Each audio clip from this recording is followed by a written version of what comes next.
Bernard, all I can say is you're a sucker for punishment, man, because you've had me here for the last couple of years.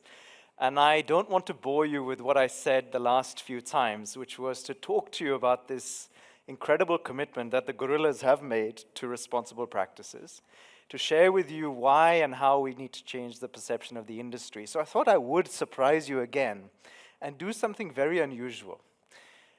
And the way I want to describe what I'm about to do is to remind you of this saying, I'm sure you've heard it, which is that before judging a person, you must walk a mile in their shoes, right? Which I think is a very good saying because you're then a mile away and you have somebody's shoes. It's a great deal.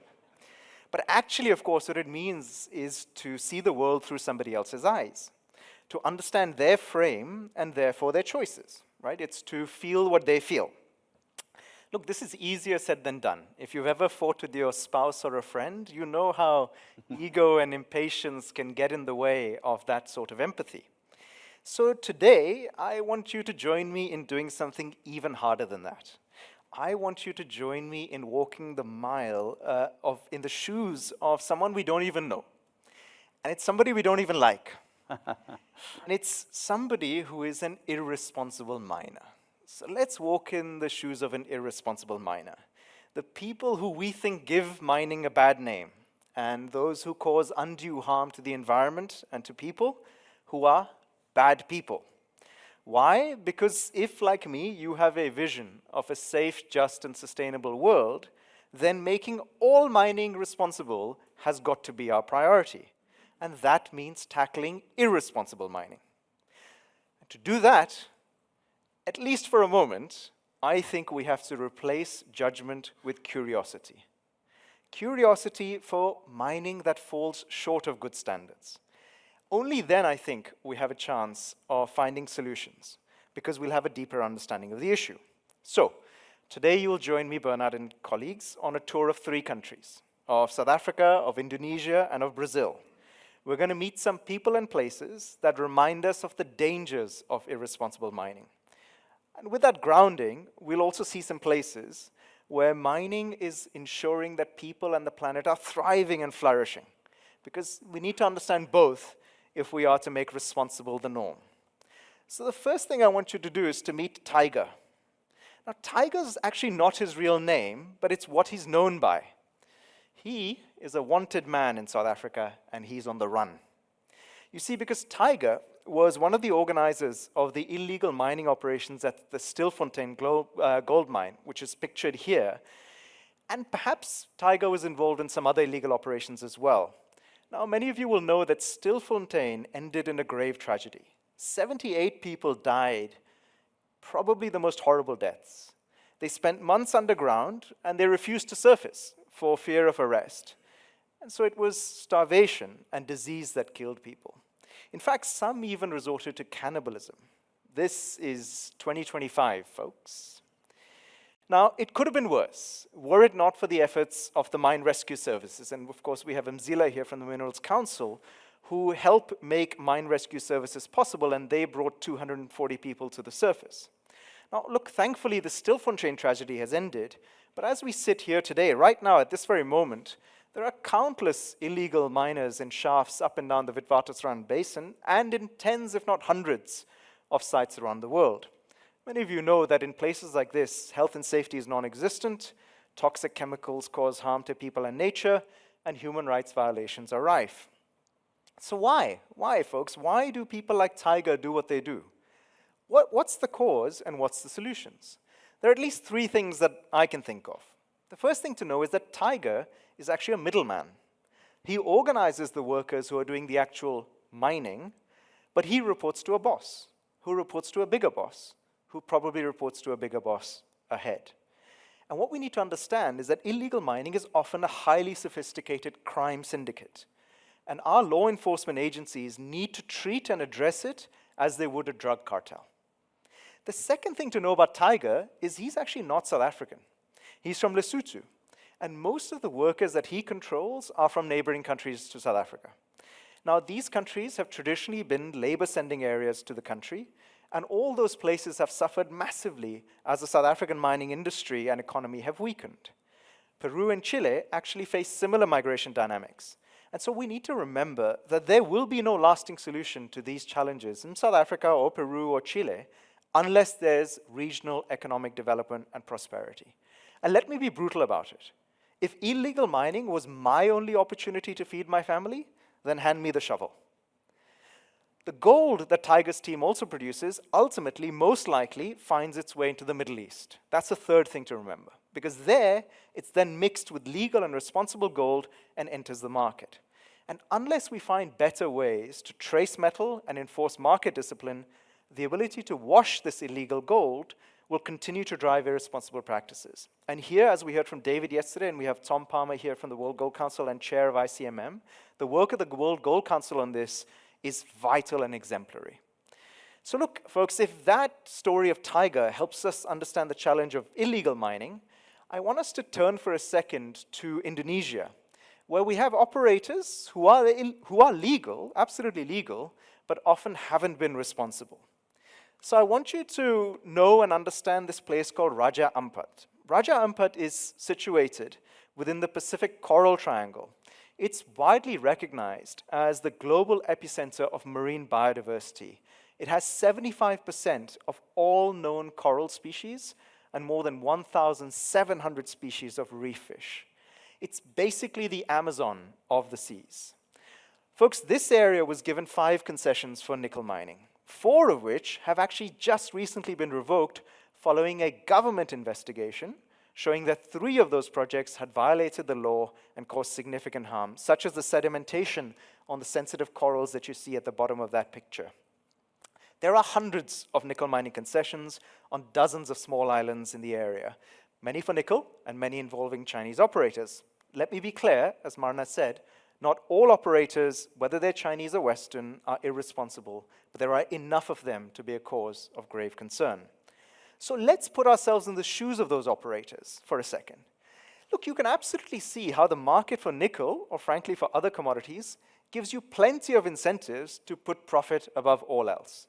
Look, if I'm an irresponsible operator, and I'm going to get paid the same price for my nickel as, say, BHP's Nickel West operation in Australia, who are upholding high standards, why should I bother with the cost and hassle of cleaning up my act? I'm going to get paid the same. So if I put it a different way, I think if collectively we don't figure out a way to reward responsible production, there will always be somebody willing to do it cheaply and dirty. And this is where there is absolutely a role for green premiums and similar instruments. But for those to work, they need to be based on a consistent global standard for responsible mining. And I'm pleased to say that this time next year, that will be in place. Now, you've probably heard me wax lyrical about the consolidated global standard, so I won't do that anymore. But it's important for us to remember, and this is really where, Bernard, you're going to have to hold me to account. If you've ever heard the story or the view that people in glass houses shouldn't throw stones at others, that's about reminding us to remember our own shortcomings before we criticize others. So here is my and our glass house. Look, as you said, Bernard, I proudly represent the 24 members of ICMM who are deeply committed to responsible practices. Yet, it was ICMM members involved in 3 of the worst mining incidents in recent years: the tailings dam collapses at Brumadinho and Samarco, and the destruction of the ancient Aboriginal caves of Juukan Gorge. The most important lesson that I've personally learned about responsible mining through these tragedies is this: you can do everything by the book and still cause harm. Until today, there are 2 equally plausible theories about what caused the Brumadinho tailings dam to collapse, and there isn't a consensus about which one was the cause. And therefore, anticipating and managing the risk is virtually impossible. As for Juukan Gorge, on paper, actually, the company did nothing wrong, as they had the legal right to do what they did. But it was clearly the wrong choice. And this, I think, calls on us to consistently update our standards, and even as we update the standards, to keep questioning them even as we're applying them.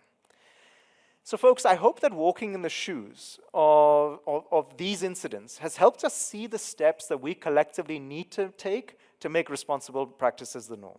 So let me conclude with just a few examples of the opposite, which is where responsible mining is positively transforming lives and landscapes in unimaginable ways. And this is what I want you to take away, because it should inspire us all to stick the course. Now, guys, De-Beers has been in the news a lot lately, and it reflects a little bit of our bias for negative stories. Because for as much as De-Beers has been talked about recently, there's been far less talk about an exemplary action that De-Beers has taken, which is an extraordinary gift they made of nearly 35,000 hectares of pristine natural land to SANParks, the South African National Parks Agency, for conservation. And De-Beers doing this is just one of many, many examples that ICMM members have taken to collectively conserve, restore, and protect land, which in some cases stretches to 11 times as much land as we directly impact by mining. And this, of course, is in addition to ensuring that we don't cause a net loss of biodiversity at our sites, and a bunch of other steps they take in line with our position statement. So what's the lesson for responsible mining? Well, it's this, that protecting nature starts with our own sites, but it doesn't end there. Because we are some of the largest stewards of land, and often the most important economic actor where we operate. And so we have an obligation to influence the outcomes for nature inside and outside the man gate. If that's about expanding our view across space, responsible mining is also about expanding our view across time, even after minerals have been mined. Now, unfortunately, folks, our history and the Earth is littered with thousands of unrehabilitated mines.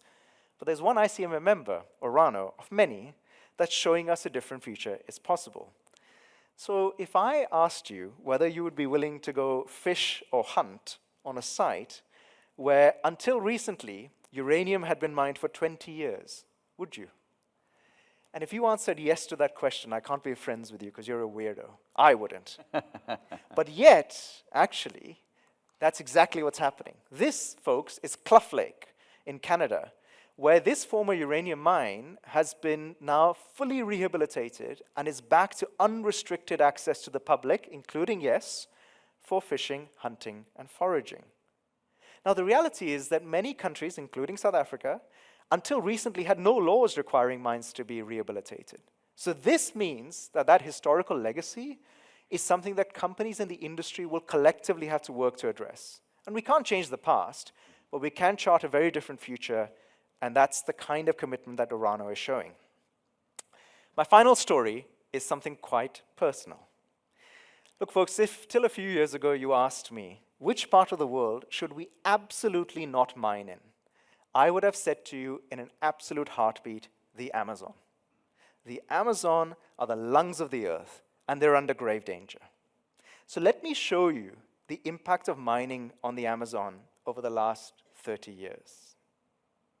That is the impact of mining on the Amazon for the last 30 years. But I don't think you know what I mean.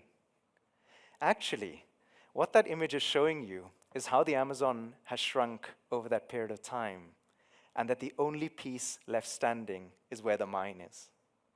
So that red dot you see in the middle is the mine. And the trees that you see preserved are the trees that the mine is protecting. The thing that's been lost has been lost not to mining. It's been lost to cattle grazing and to logging. So to make it very simple, if that red dot of the mine wasn't there, those trees were gone. That is 800,000 hectares of pristine Amazonian forest where indigenous tribes live alongside some of the world's best biodiversity that would have been lost had Vale not committed to protecting that land. That is 5 times the size of London. This fundamentally changed my view, and whoever I show this to changes their view of the relationship between mining and nature. Because let me tell you, under certain conditions, I am now convinced that the best way to protect a forest could be to mine it. Now, I started by saying to you that walking a mile in another's shoes is an important task. So let me end with another quote. Now, Alexander said that the line separating good and evil passes not through states, nor between classes, nor between political parties either, but right through every human heart and through all human hearts. It reminds us that even when we judge, sanction, or punish irresponsible actions, and let's be clear, sometimes that's exactly what's needed, even there's a place for empathy and compassion. Because any one of us, in the same circumstances as Tiger, may well have made the same choice. Aren't we lucky that most of us will never know. Thank you. Well, thank you very much. Thank you. What did you come to talk?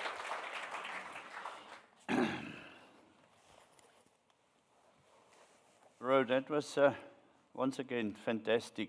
You always connect so deeply to a story. I mean, your way of communicating should be taught at the business school. But I want us to change gears, and we can come back to the message of your presentation. I really do not know why the ICMM is this exclusive club. That's not your desire. So what's standing between the other 50,000 mining companies and the 24? Are your standards too high? Are you too demanding? Is the compliance that comes with membership too strict? Just unpack for us. I mean, there will be people here who aren't members. Why? But I make no apologies for the fact that the standard to get accepted into the ICMM is high and demanding. It's not too high. It is the benchmark for what responsible mining means. And anybody who is meeting that standard is welcome to join the organization. Must they meet it, or must they be prepared to aspire to it? They need to have a plan to meet it, even if they're not meeting it fully. Okay. In fact, I can't think of a single company that has entered ICMM having met 100% of the requirements. But you need to be enough of the way there to demonstrate that within a 2-year period, which is what we seek, you will mostly be meeting the performance expectations with room for continuous improvement. Now, Bernard, if I can say to you broadly as a rule of thumb, for every 10 companies that have sought to join the ICMM, 1 has been accepted. Okay. That is the nature of the process. Good, bad, ugly. And so I absolutely accept the criticism that people may make that this is an exclusive club, but it's not exclusive for the sake of it. The point being that if we water down the expectation of what responsible mining is, at least the benchmark, I don't think we are doing justice to the world. What we should be doing is creating a pathway for people to walk that journey with us. And I'm pleased to say that for a number of people in this room, they are on that pathway. And I hope and expect that they will absolutely join that group. But over time, there will be a complementary set of principles that people can follow in order to demonstrate responsible mining, which is the Consolidated Mining Standards Initiative. That is designed specifically to allow for people, whether they're at the start of this journey, midpoint, or they're leading companies, to have a pathway to more responsible mining. One thing, or 2 things, Bernard, that I do absolutely recognize we as a group need to do better. The first is that we are a Western Anglo-Saxon group. We have 1 Chinese company that is a member. We have no Indian companies. We have no companies from the Middle East. We used to have 2 Russian companies, but for obvious reasons, they're no longer members. I accept that. We are not covering a part of the world, even though we cover 1/3 of the global industry. The second is that I also accept the criticism that has been made that we create this very high bar for entry, and then we've had a number of incidents involving ICMM members, which I talked about, and where's the sanction? Yeah. Again, good, bad, ugly, we've taken the view that when something like that happens, it is far better for that company to remain in the group as long as they're willing to be open and teach others the lessons of what happened. We gain nothing by kicking people out because you lose the opportunity to learn. So can I take you to the lessons learned? I'm aware that you just returned with a membership visit to Marikana. That's going to a place which is also, it's like Stilfontein, it's branded as a disaster. Unpack to us, how do you, as a collective, learn through those visits? It's one of the most important aspects of the industry coming together is to spend time at places that have shaped us. And often they have shaped us for the wrong reasons. So last year, the 24 companies visited Brumadinho to really understand what happened at that site, to hug sisters, brothers, mothers, and daughters who had lost a family member in that mud, to sit with that pain and to understand, and then to learn the technical lessons. This year was Marikana, because, Bernard, there are many people outside of South Africa who have never heard of Marikana. Arguably the bloodiest day in the South African mining industry, if not the African mining industry. And so it was really important for us to understand what happened and how it happened. And I guess the number one takeaway, which I referred to again in my remarks for people, was the company Lonmin at the time that was involved, where the trade unions were having the turf war, which created the conditions for this. Lonmin's actions were by the book in many respects. And yet this happened. So the aha moment for a lot of people was, you can do everything by the book and still end up with a horrible situation. And that is therefore the role for leadership. I'm going to wrap it up with a final question. Is anything that you do going to flow through, help us, and how should we assist to get to the 10-year-olds, the 14-year-olds, the 18-year-olds, the people that needs to join this industry with different views, not people like us, but the next generation? How do we attract them? Is this enough? It's not enough, clearly, because as we heard from the chairs, we have a big mountain to climb to change the industry's perception and to attract more people to this industry. So I would say two things. One, watch this space. We are redoubling our efforts. We're putting additional effort into changing the narrative around the mining industry and changing perception of the mining industry. And hopefully, Bernard, you'll hold us to account to do that in an effective and authentic way. So more coming, including in the next few months. The other thing is, each of us has a role to play. We are all ambassadors for brand mining. The way we conduct ourselves day in and day out, whether we lead just with our heads or we lead with our hearts, that's also going to shape the way people see this industry and want to work in it. And so big or small, there are things that each one of us can be doing. And ICMM is an open space for people to come join us in that journey. And I would just say, look out for the next few months for more happening in this space. So you're by far one of the youngest people I've had the privilege of interviewing, which says a lot about our industry. So all the others I can say, so what's next? So you're clearly going into politics. Is it in the UK, South Africa, or India? Where are you going into politics? You didn't say the US. No, you are too. I nearly said you're too smart. Damn it. No, I didn't say that. Okay. Sorry, I'm brown. US won't work. Look, in this country, our last prime minister was Asian. And so maybe this is the place that I could make an impact. But honestly, Bernard, jokes aside, for me, the mining industry has been the place that I feel I can have an impact on the world more than in any other space I think of. Because who else is present in some of the most remote, most forgotten places in the world but mining? I cannot think, if you are committed as a person to make the world slightly better because you were in it, I'm not sure you can think of another sector where you can do that as effectively as in mining. And so I love what we do. I love this industry. And if I can serve the rest of my life working through this industry, that would be a life well lived. And you beautifully closed the loop back to where Mark Kutufani started and saying young people are looking for purpose. It's our job to help them find it in mining. Ro, as always, fantastic, man. Thank you very much. Thank you. Thank you.